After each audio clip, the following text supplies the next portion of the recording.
With gold just hitting new 7-month highs, it's a good time to look at today's release of the 2019 Precious Metals Forecast Survey from the London Bullion Metals Association, the LBMA. Joining me now is Ross Norman, CEO of Sharps Pixley. Ross, welcome. Thank you. I want to go first of all with what the LBMA is and what it does. Well, it's an association. It's not an exchange or a floor. Precious metals, like foreign exchange, is an OTC market. There's no floor or exchange where it trades. So the association brings together all of the members, whether it's market-making members, refiners, traders, and other people, including Sharps Pixley, who operate within that precious metals market. It provides the rules and standards against which we operate. And you, as you say, contribute to this survey, don't Yeah. you? And I think actually you've got quite a good track record, I believe. You've been doing this for 20 years, is that right? Yes, well, I've got the record as the top forecaster over 20 years on gold in terms of picking the number. Once a year, we're asked to submit a number in December where we think gold's going to go to over the next 12 months with some explanatory notes of why and where. And that's published, and it's quite a well sought after thing to get the win. You get a 1 ounce bar of gold, but it's a prestige that comes from winning that is probably more important. So how significant then is this survey? Do you think it is the benchmark for the precious metals market? Yes, it is. It is unquestionably, and for people looking at it, a number's just a number. It's the arguments that underpin it that are really important. People focus on fixate on the number that they're coming up with. It's the quality of the arguments that come forward. Interestingly, the forecasts that we'll be talking about in just a minute are relatively lackluster. But look underneath the bonnet. Look at the narrative that the analysts at HSBC, JP Morgan and all the major banks are putting in there.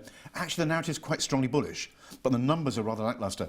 Quite hard to explain. OK, we'll go through the charts in just a minute. What I want to do first of all is bring up a chart of spot gold, because this is the weekly chart, and this has got the long-term trend here. We had that high back, 2011, just shy of the 2000 level. And interesting enough, actually, on a weekly chart, we're just breaking above that. One of the lines I know you like is this trend line here, that we get the highs at around about the 1430 level, and that's got a significant level at 1362. Yeah. What are your forecasts? So just quickly tell us about your contribution to this report in the context of this gold chart. Good. Well, to me the question is this 1999 again, the moment the gold market went through an inflection moment, a pivot if you like? It feels like it. For us, there's a horrible expression, no rings a bell at the bottom of the top of a market. If you want a ding-dong moment, though, in gold, it's 1360. It's around that level on that chart you've just shown where gold challenged that level, that trend line, going back to 2014, 2016, 2017, 2018. Get through 1360, we can conclusively say we're back in a bull run. Going back to our thoughts for the year ahead, a month ago we said we thought we'd see an average of 1337 for this year. Actually, that puts us towards the top of the league in terms of expectations. Were I asked a month later to revise that, yeah, I'd put it higher. There are grounds for optimism out there, and I think that we're starting to see it already in the month of January. What are the fundamentals that are driving that assessment? I think you have to consider gold as operating on 4 cylinders, 4 primary drivers. 2 of them are very bullish and strong, 2 of them incredibly weak. The 2 bullish ones are primarily central bank buying. We've heard only this morning that the Philippines are now looking to increase its gold reserves, in addition to Belarus, Hungary, Poland, Mongolia, and of course the traditional buyers in China, Russia, Kazakhstan, Turkey. Central banks it feels like they're supporting the market. They're not driving it higher, but they're supportive of the market. The second cylinder, which is incredibly strong, is ETF buying, the institutional investor. He buys typically through the stock exchange on ETF, a securitized form of gold. Now, what's interesting, and you'll see it on this first chart here, the second chart here, which is that January is always the best month of the year. And here on this chart here, you'll see that over the last decade, gold has typically increased by 4% in January and a little less in February. This year, it's only gone up by 2%, and there's a reason for that. People are knowledgeable of this particular fact. We saw the buying in December.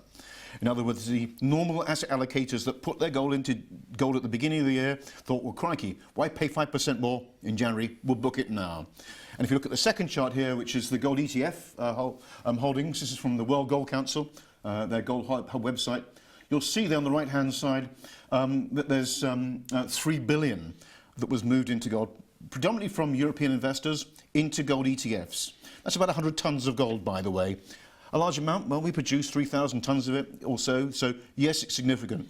So we're seeing the slow glacial buyers, the central banks and the institutional investors very much supporting gold. A lot of the move happened in December on the ETF. There's the 2 cylinders where gold's not firing. First of all, let's look at the retail investor. We could look at mint sales, US mint coin sales, as a proxy for retail demand. But this chart here that we're looking at here is actually Google AdWords searches for the word buy gold. The yellow line you'll see there is the gold price, and the blue line is the interest of the retail investor for gold, and it's down there towards a decade low. I would describe the mood within the retail sector as deeply, deeply despondent. The worst I've seen for 20 years. Sentiment is poor. Notwithstanding other things in the economy, the retail investor is not buying. Sharps Pixley operate one of the largest physical depositories to where clients can walk in and buy gold, and sell gold indeed, here in London in St James's. I can tell you that our run rate over the last 2 months has been half what we saw last year. In other words, our sales are half what we've seen over the last 2 months, notwithstanding Brexit, notwithstanding every other factor. Why? Number one, the price is high in sterling terms. Gold is off the radar of the investor at the moment. In fact, they're seeing any price strength, there's a moment to sell into the price strength. Seen through the eyes of gold, the UK investor is not troubled by Brexit. He's selling into the price strength. So quite clearly, that important driver is not pushing gold to where we'd expect it to be. The fourth and final cylinder where gold is not operating is the speculative buyer, COMEX, a very, very important market, or CME. Last year, we saw we haven't got the figures there. The reason for that was the US shutdown. The CFTC haven't been reporting data. But last year, the speculator sold 700 tons of long positions and went to a net short of 200 tons. Almost unheard of to have a short position on COMEX. They've covered some of that towards the end of last year, but they're net neutral, or there or thereabouts. We're waiting for the figures to come out. There's scope for speculators to come in on this. There's scope for the retail investor to come on this. In other words, gold is just looking like it did back in 1999. Deeply despondent. Merchant acquisitions within the mining sector going on, a low price. And this final chart here, I'll show you with the red line, is the gold price volatility there. Not only is the price falling, but so is volatility into narrowing ranges. Again, a classic signal of a market on about to turn. In 1999, we then had 2000, and that was the light that fired off a 16% year-on-year increase in gold to 2008, well before we heard of subprime. Do we have that inflection moment coming? It's constructive. I would add another factor. Although gold has been relatively lackluster in dollar terms, it's currently at or near a record high in 72 currencies. And that's normally a good indicator that the market's about to turn as well. OK, let's just quickly put gold into some sort of perspective for the likes of silver, platinum, palladium. Yeah. How are the four performing against each other? Well, platinum and palladium have their own fundamentals, and it's said as go industrial production, as go car sales, so go platinum and palladium. Palladium is on an absolute tear, as you've seen, and the forecast is it's going to rise by 23% again this year, year on year, and it's massively outstripping even gold, let alone platinum. And a part of that is the diesel emissions scandal that's driven people back towards petrol cars and, by extension, back into palladium. The corollary of that is platinum's on its knees. And although there's some strong forecasts for platinum looking forward, they're relatively lackluster. The best thing you can say about platinum at the moment is very cheap. And it is a wonderfully efficacious metal with great applications.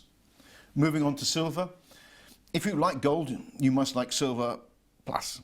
You know, there's normally a gearing effect in there. It is the love object of the highly geared speculator. It quietly, rather like a tame Labrador, follows you around the house until it doesn't, and then it goes ballistic. Once every 3 months, it even needs gold. So if you like gold, you must like silver a little more. One of the issues that continues to provide a headwind for silver investors is that across the whole of Europe, including here in London, it attracts VAT as a retail investor, as does platinum and palladium. Gold has no VAT, and it can be CGT free. So for the retail speculator, for the institutional investor, physical gold is what they tend to look at rather than silver. The CGT element is only on local currency, isn't it? Correct. So, but that comes at a premium, does it not? It comes at a premium. Sovereigns and Britannias are considered a currency, and there's no CGT on a currency. You pay a little more, conversationally 4% for Britannia, less than half that for the equivalent in a gold bar. So I think for most investors looking at gold from the outside, The nearest parallel has got to be a property. You know, the UK's biggest, famous, most loved asset. Well, we've outperformed the asset by property by close to a factor of 3 over the last 20 years.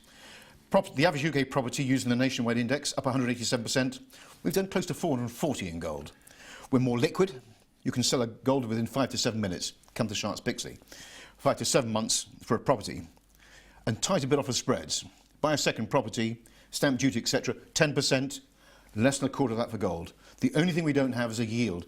But we knocked the UK's favourite asset into a cocktail in every other area. OK, let's bring it all together and talk again about the gold price. Bring up this chart again if I can, and just get further clarification.